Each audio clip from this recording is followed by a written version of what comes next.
Here at Davos, we are trying to get you voices from corporate India across the spectrum. And Amit Kalyani is joining us now from Bharat Forge. Amit, you're a Davos veteran. First question. People are saying this is warmer than usual. Is it warmer or colder? It's quite nice. It's a little sunny and there's no snow on the ground. So at least there's no risk of slipping and falling so far. Okay. I think it's quite okay. It's not windy either. I think the bigger risk is perhaps what US President Donald Trump is going to say and do at tomorrow's session. Do you think that that's the dominating theme this year? Of course. I mean, you can see everybody's got a cloud over their heads. Nobody knows what every morning brings. And, I think we're just going to have to deal with things one day at a time and then look at them as an aggregate and figure out how countries collaborating together are going to overcome these challenges. It's not going to be each country to themselves. You think so? It has to be. I mean, if you look at, we had a delegation from the German Chancellor last week. I was in that delegation. Apparently, the President of the UAE made a 3-hour visit to India yesterday or day before. And it's clear that we have a European parliamentary delegation which is visiting us in India at the end of the month. It's clear that they need large trading partners and large countries with large populations and large growth opportunities to work with. Is that something that you at a company level are trying to do? Because US tariffs and what's happening in the US economy has had some impact for you as well. Look, the US is undoubtedly the largest market in the world. It's the largest consumer of pretty much anything and everything. Yes, so it obviously is one of the most important markets for us. But I think in terms of absolute growth, the Indian market is going to be the biggest market. And that's the market that we are focusing on. Across sectors, including a lot of new ones that we will get into, new sectors that have opened up, and just the building of Bharat and India.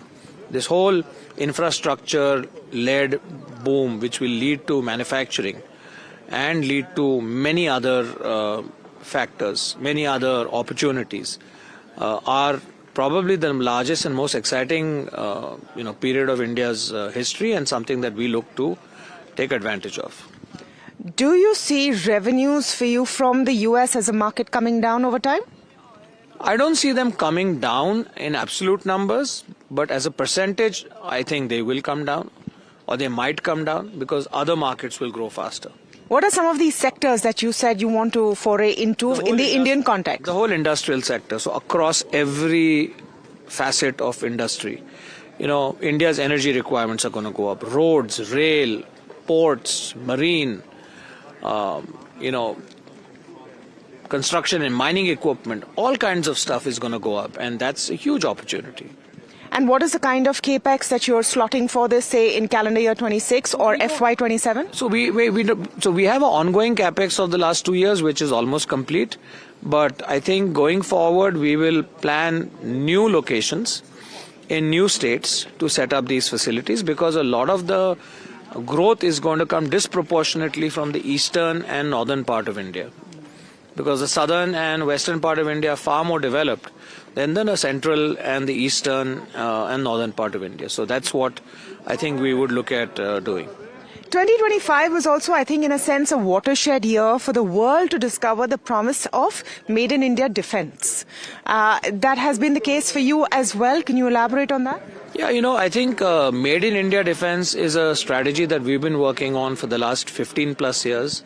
Our products are made in India, designed in India, designed IP owned in India, and they are for the world. So we've been exporting our products, and we will continue to do so.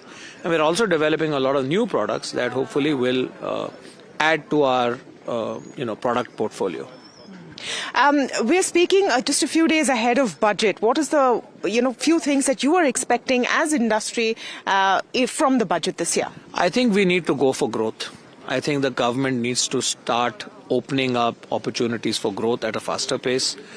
Things like chips and hydrogen are not going to yield results in 1 to 2 years. But they have to be done, because you have to be long-term, resilient, and have the capability to make it. But we also need to do things that create jobs for the here and now.